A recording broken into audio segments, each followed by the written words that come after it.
Radio Claret América presenta Sediento de ti, la palabra, fuente de vida, con el sacerdote misionero claretiano Tony Díaz. Reflexiones diarias del Evangelio. Aquí iniciamos.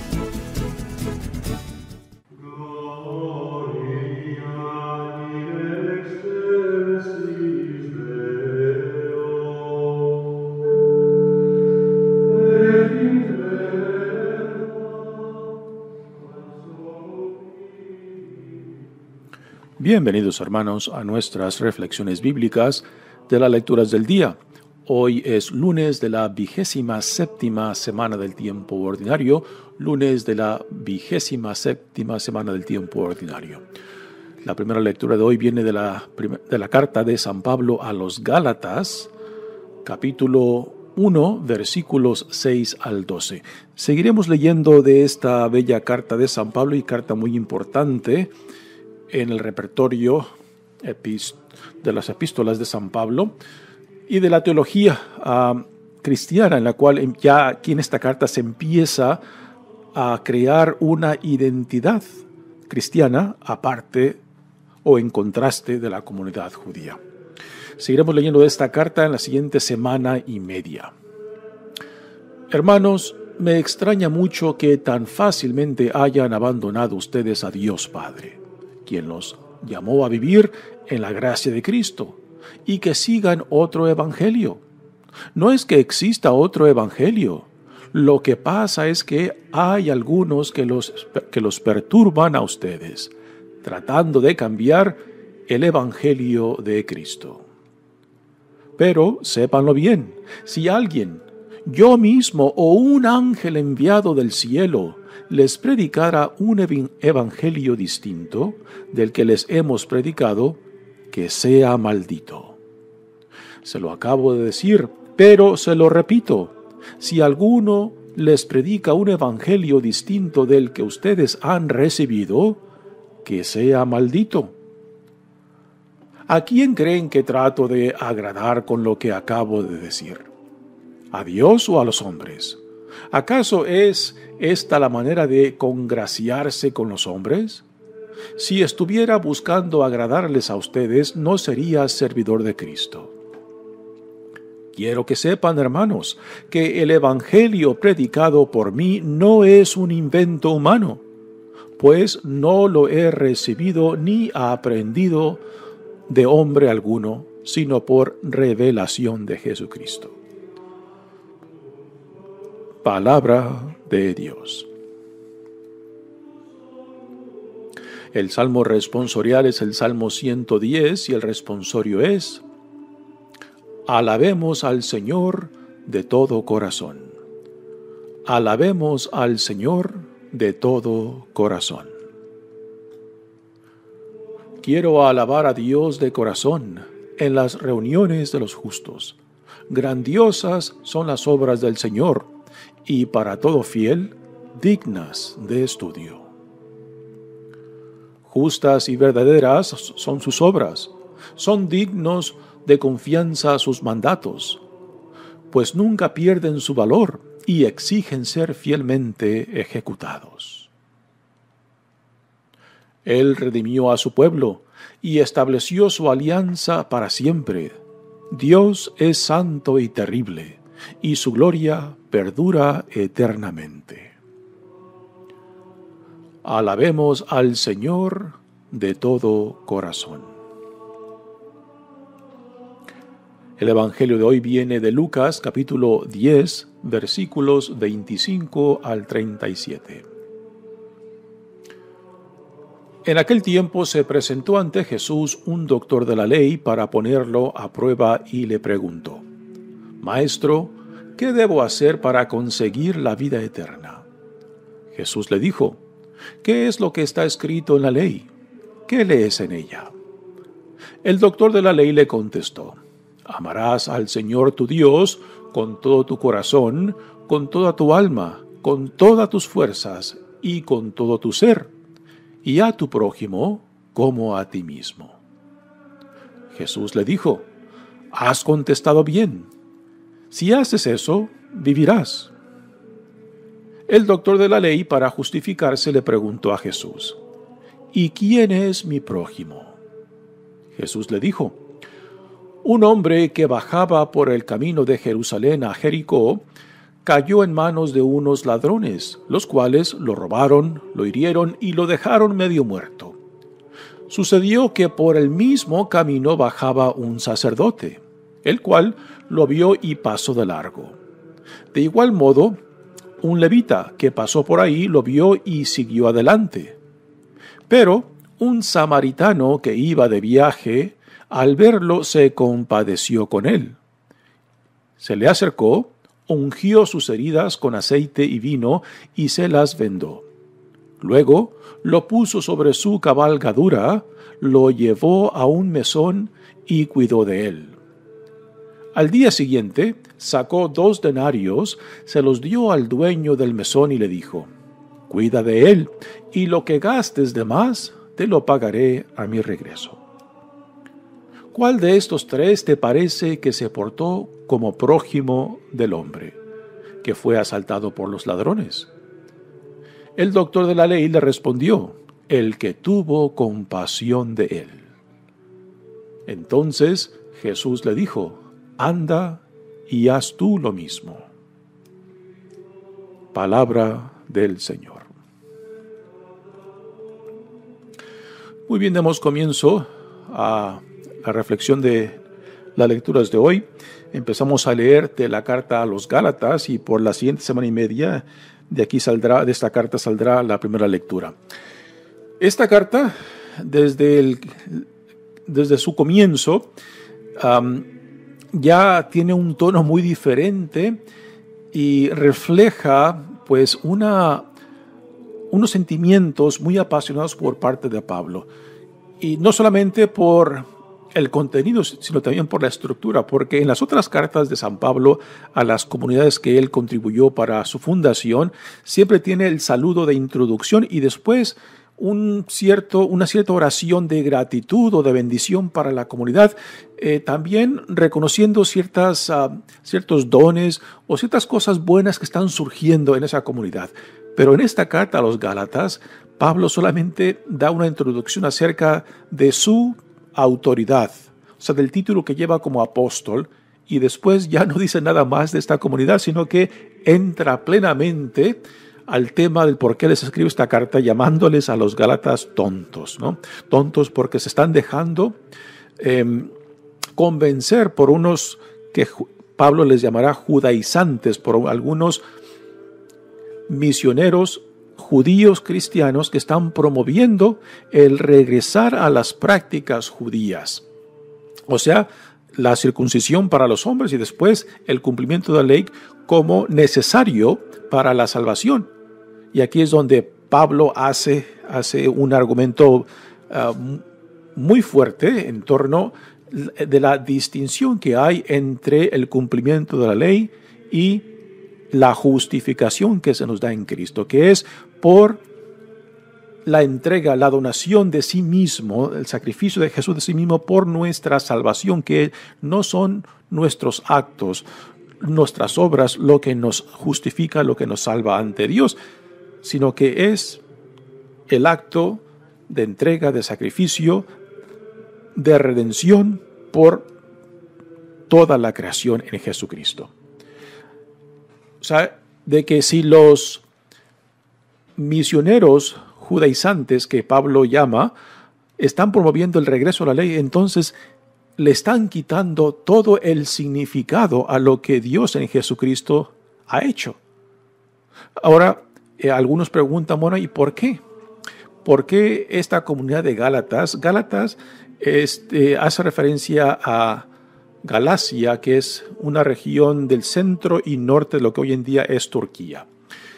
Y Pablo tuvo contacto con ellos. Quizás algunos comentaristas dicen en su primera misión de evangelización, o quizás más tarde, que también después de que estuvo quizás en la región de Éfeso, que está al sur de esta área, quizás también él llegó hasta Galacia.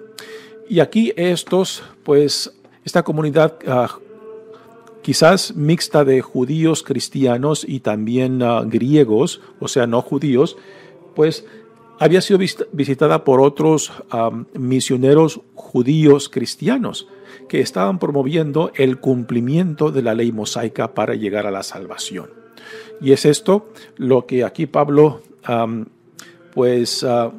enfrentará en esta carta, haciéndoles ver de que si regresan a las prácticas judías, o sea, de la ley mosaica, entonces el significado de la ofrenda de Jesús de sí mismo por nuestra salvación entonces no tiene ningún significado, y entonces seríamos unos insensatos, unos hombres confusos y perdidos, porque Dios en Jesucristo no ha llevado nada a cabo, ¿no?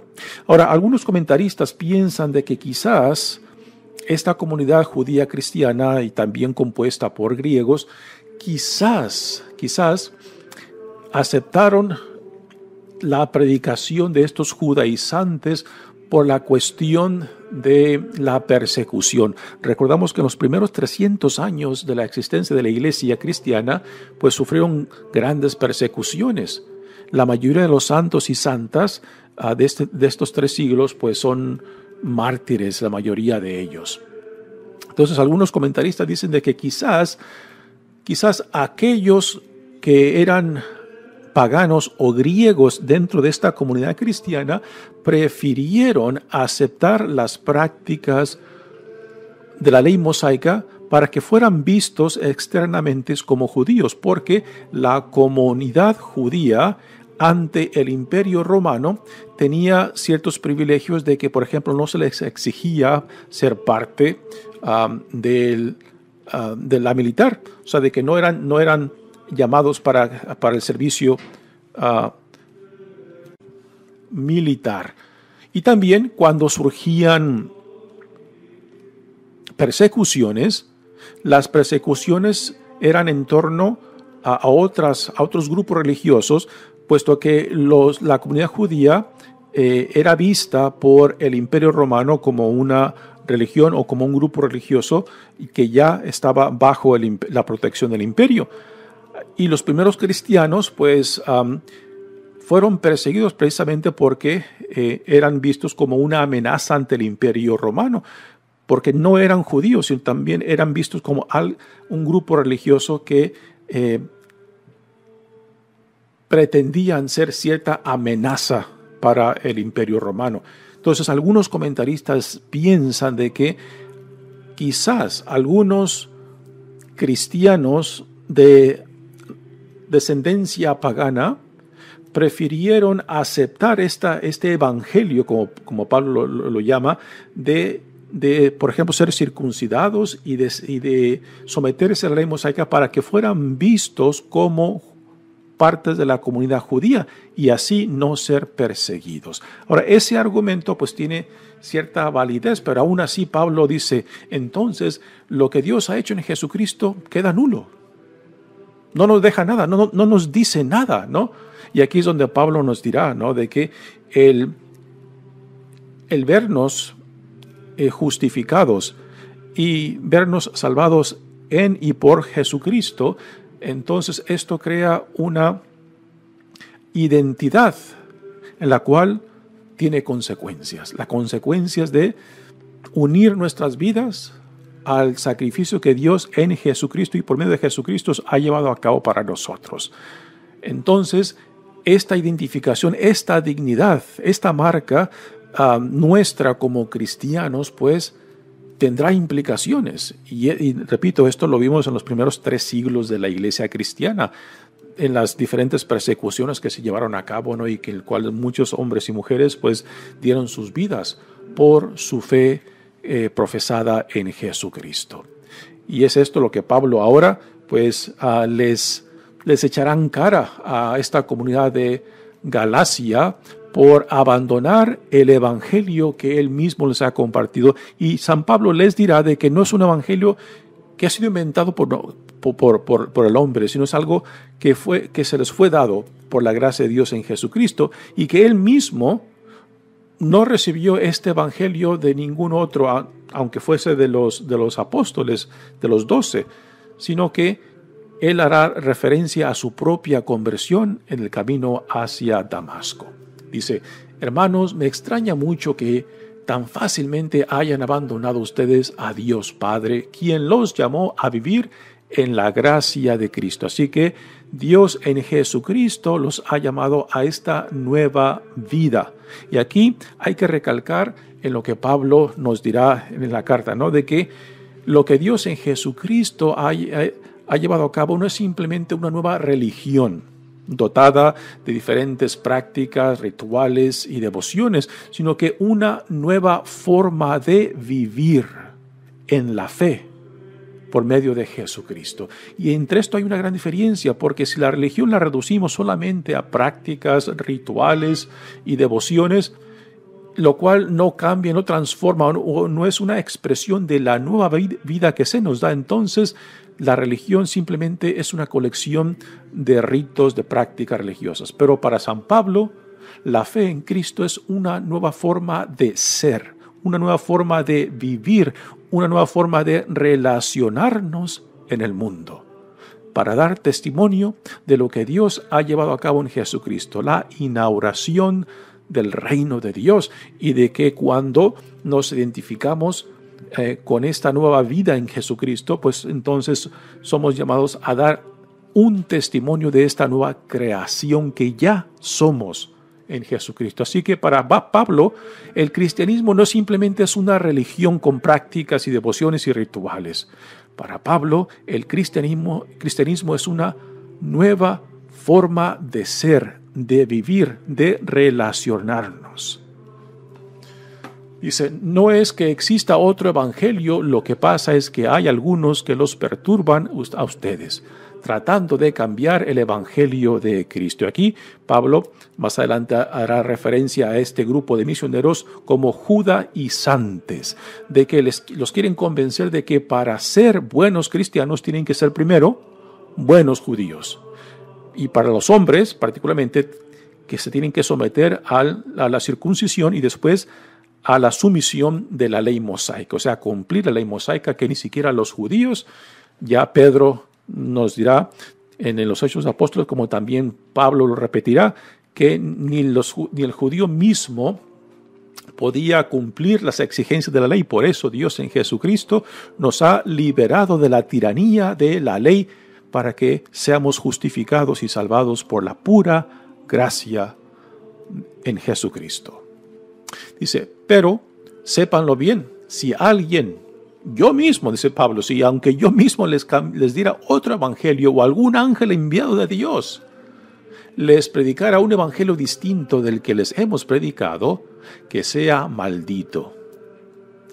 Se lo acabo de decir, dice Pablo, y repite esta amenaza, esta condenación de aquellos que predican un evangelio diferente, o sea, de que le han robado todo el significado a lo que Dios en Jesucristo ha llevado a cabo al promover el regreso a la ley mosaica. A eso se refiere Pablo por un evangelio diferente.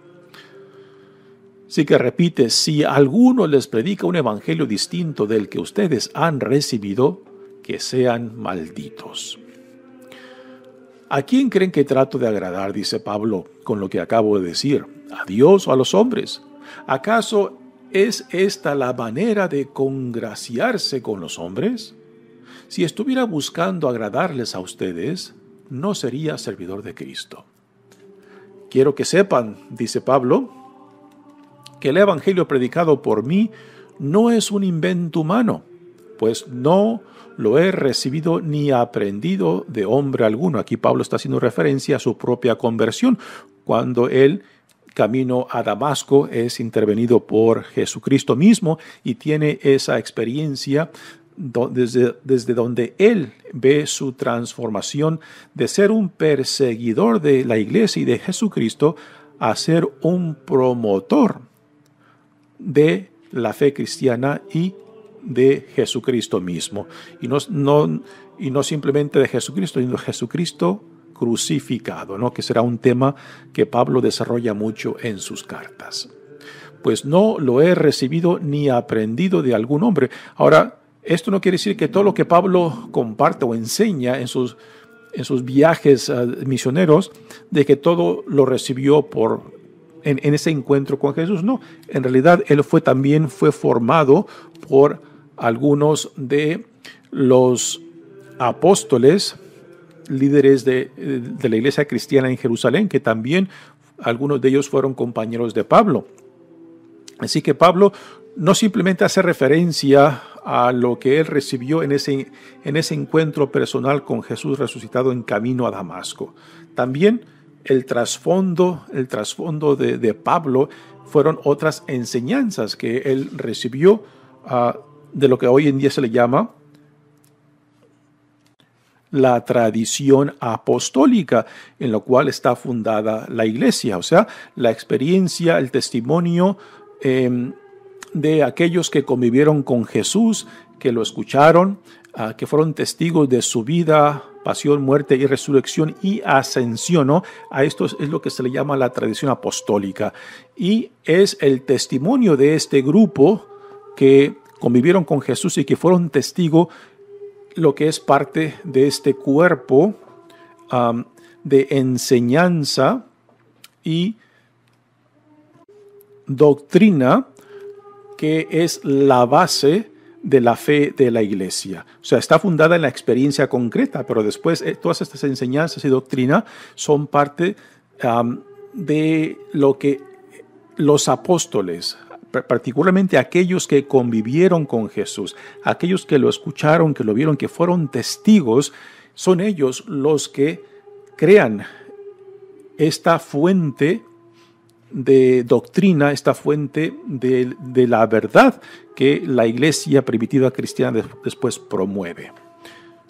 Y es esto lo que Pablo mismo está defendiendo aquí cuando les habla de que no puede haber otro evangelio, particularmente si es contrario a lo que él y otros compañeros de él les ha enseñado.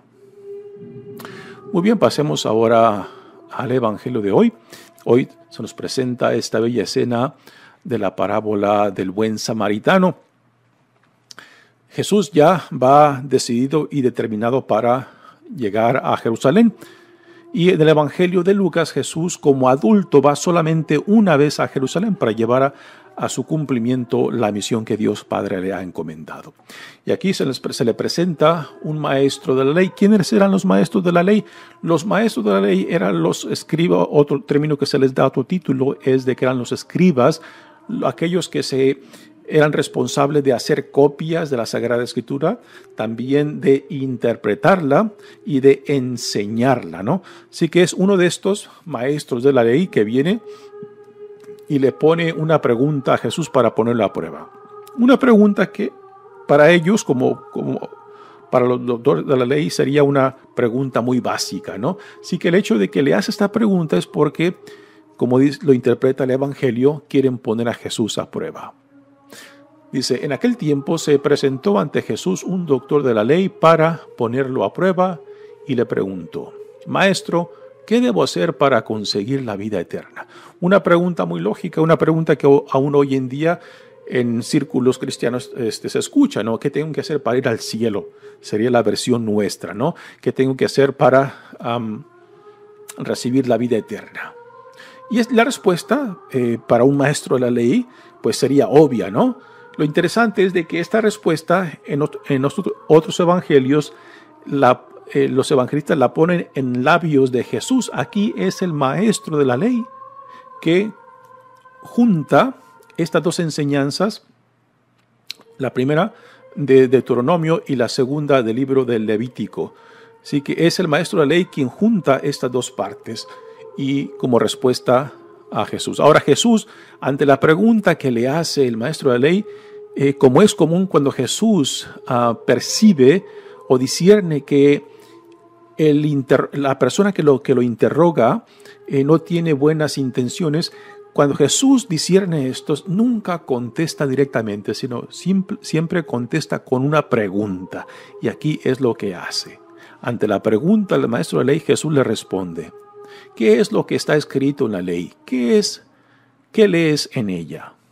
Así que Jesús discierne, intúe de que este este maestro de la ley no viene con buenas intenciones y por eso le contesta su pregunta con esta pregunta.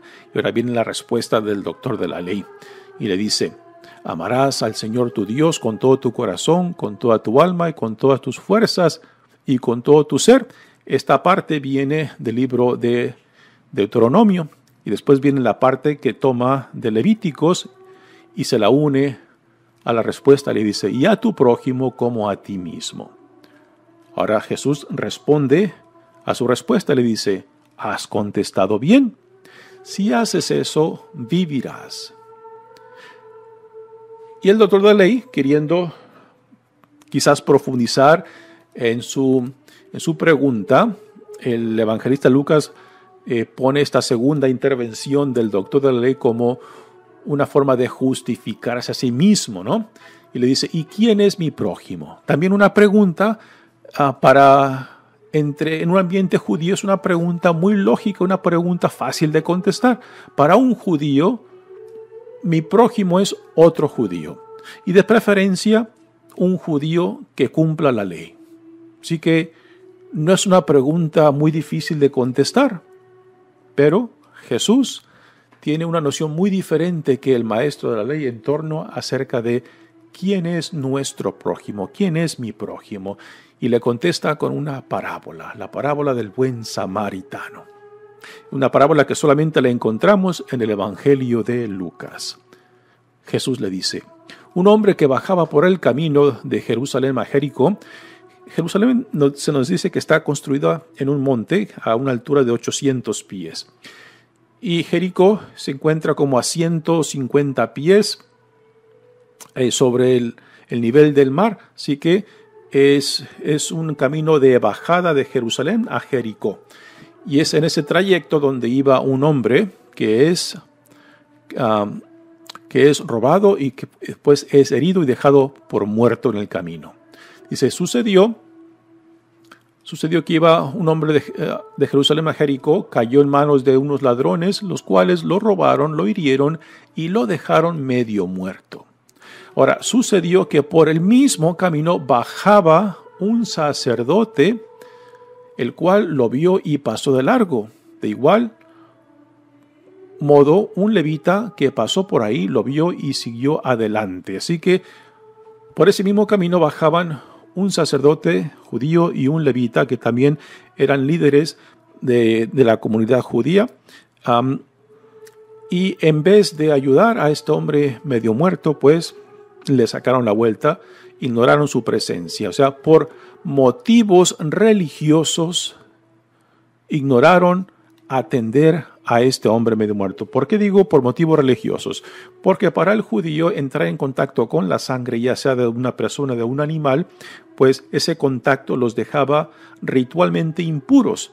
Y esto implicaba de que a causa de esta impureza del contacto con la sangre ya no podían participar en rituales o en actos religiosos, sino antes pasar por otro ritual de purificación que los purificara de ese contacto con la sangre. Así que esa es la excusa religiosa, es la explicación religiosa, el por qué tanto el sacerdote religioso como el levita no atendieron la necesidad de este hombre dejado medio muerto en el camino. Y ahora viene un samaritano, y aquí es donde Jesús pone a un samaritano para crear un tipo de shock ante el maestro de la ley, porque para un maestro de la ley de que un samaritano o aún un buen samaritano siempre es una contradicción de términos, porque los samaritanos eran odiados por los judíos. Así que para un judío pensar en la conexión de un buen samaritano simplemente era algo inconcebible, ¿no? Si un samaritano simplemente era odiado, eran vistos como paganos, aunque culturalmente estaban conectados por la sangre, y también históricamente y religiosamente, pues había muchas conexiones, pero los judíos veían a los samaritanos como medios judíos, o sea, herejes, por cuestiones religiosas, ¿no? Y también los samaritanos veían a los judíos con hostilidad, por cuestiones culturales, religiosas e históricas. Sí que había mucha enemistad, y el hecho de que Jesús pone a un samaritano como el personaje que modela la misericordia, que da el contenido a quién es mi prójimo, o cómo es que yo soy llamado a ser un prójimo para otro por medio de la práctica de la vivencia de la compasión y de la misericordia. Así que es el samaritano quien atiende al que es dejado medio muerto, lo cura, lo venda, lo lleva al lugar, al aposento, y da dinero para que el señor del aposento pues cuide de él, y que le pagará por encima de lo que le deja si los gastos son mayores. Ahora pregunta Jesús al maestro de la ley: ¿cuál de estos tres le parece que se portó como un prójimo del hombre que fue asaltado por los ladrones? El doctor de la ley le respondió: el que tuvo compasión. Nótese de que el maestro de la ley no dice el samaritano, porque mencionar el nombre del samaritano junto con la palabra compasión, pues quizás en la mentalidad del maestro de la ley sería una contradicción de términos, ¿no? De que un samaritano pueda ser compasivo y misericordioso, ¿no? Y ahora Jesús le dice: entonces anda y haz lo mismo. Jesús no le responde a la pregunta del buen doctor, le dice quién es tu prójimo o dónde lo encontrarás. Le dice: no, ve y haz lo mismo. El cómo hemos de ser o a quién hemos de hacer nuestro prójimo tiene que ver con la práctica de la compasión, de la misericordia. Es ahí donde se manifiesta no solamente quién es mi prójimo, sino quién soy yo como prójimo de otro, ¿no? En la necesidad de otros y en la manera de recibir a otros, no importa la raza, no importa ni la religión, lo cual es importante para nosotros aprender también. Así que Jesús a este maestro de ley le dice que vaya y haga lo mismo, y lo mismo se nos dice también a nosotros hoy en día. ¿Cómo hemos de ser un prójimo? ¿Cómo hemos de reconocer al prójimo, aquel que está necesitado de compasión y misericordia, puesto que es precisamente lo que Dios en Jesucristo ha hecho con nosotros? Nos ha hecho su prójimo, en la manera de que Él se ha donado, se ha entregado por nuestra salvación. Mi nombre es Padre Tony Díaz, misionero claretiano. Que Dios los bendiga. Radio Claret América presentó Sediento de ti, la palabra, fuente de vida. Sus comentarios son importantes. Contáctenos en radioclaretamerica@gmail.com.